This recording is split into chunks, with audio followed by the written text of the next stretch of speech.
Thanks for watching Afternoon Live.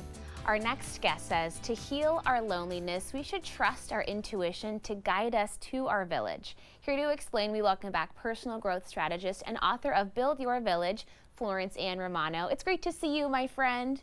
So good to be with you. Always good to be with you. And I love this subject matter because I feel like it's not explored all that often. And I love to see people's faces. I wish I could see more of them when we talk about intuition, because I think people are always like, well, what exactly is It that? makes a lot of sense too, because we've talked recently about loneliness and isolation, but how do you connect that with your intuition to guide you in the right direction?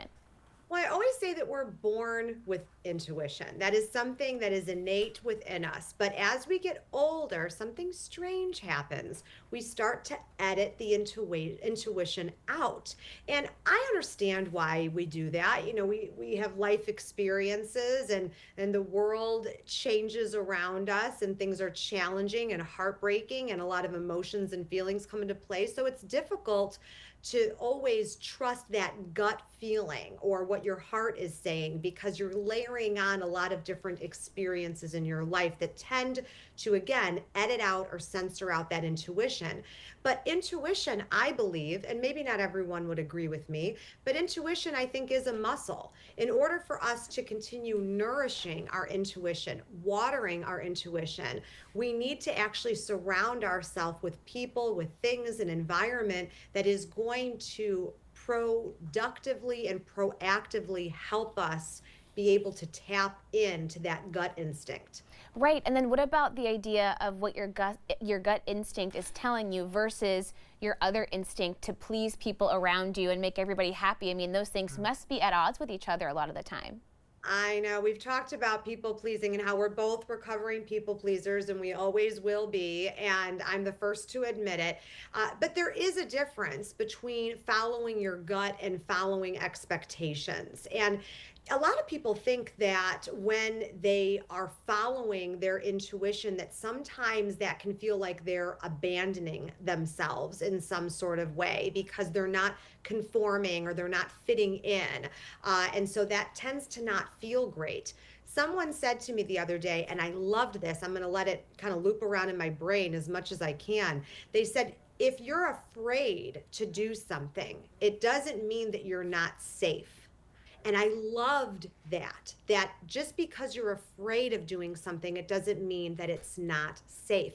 And the same goes for intuition. As you tap into it, sometimes there can be those nerves where you think that maybe this isn't the right thing because we've been conditioned to think a certain way, or you think you're being mannered, or you think you're being polite, or again, you're trying to please someone else. And then we start to abandon that intuition. We abandon that instinct or that reflex. So that alignment for ourselves has a lot to do with, again, who we are surrounding ourselves with and what we are reacting to in terms of our environment. That makes a lot of sense. So then kind of taking the other perspective of it, using the intuition to find the village that is right for you as a person and is going to serve you and you can serve each other. You know how I feel about this village building, that you can't just be thinking, what do I need? Gimme, gimme, gimme. It has to be reciprocal. You have to think about, yes, this is what I need for my village, of course, but also how do I show up in other people's villages? And there's so much regarding instinct, if we want to use a different word instead of intuition. There's so much instinct that goes into friendship, so much instinct that goes into finding your people. And as you get to know one another and you explore these relationships, you start to just kind of automatically know what the person may need in the moment when they may not know what they need. For example, over this past weekend, one of my closest friends, who actually has become a very close friend to mine in the past few years.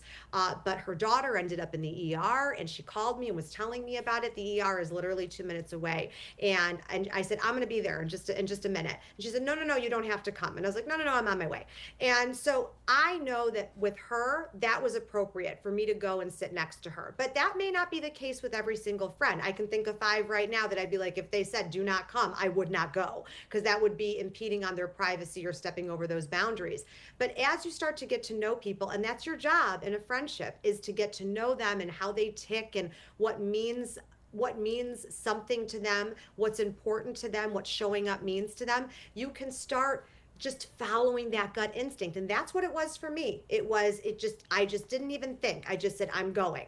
And it ended up being the right choice. But it's taken me time to trust myself, knowing when to trust that reflex and when to maybe take a step back and evaluate the situation more. But what a great testament to your friendship that you guys could communicate on another level and you knew how to show up for her in that moment, and she's going to show up for you the next time when you need it. Florence Ann, Yeah. it's always so great to see you. Thank you so much.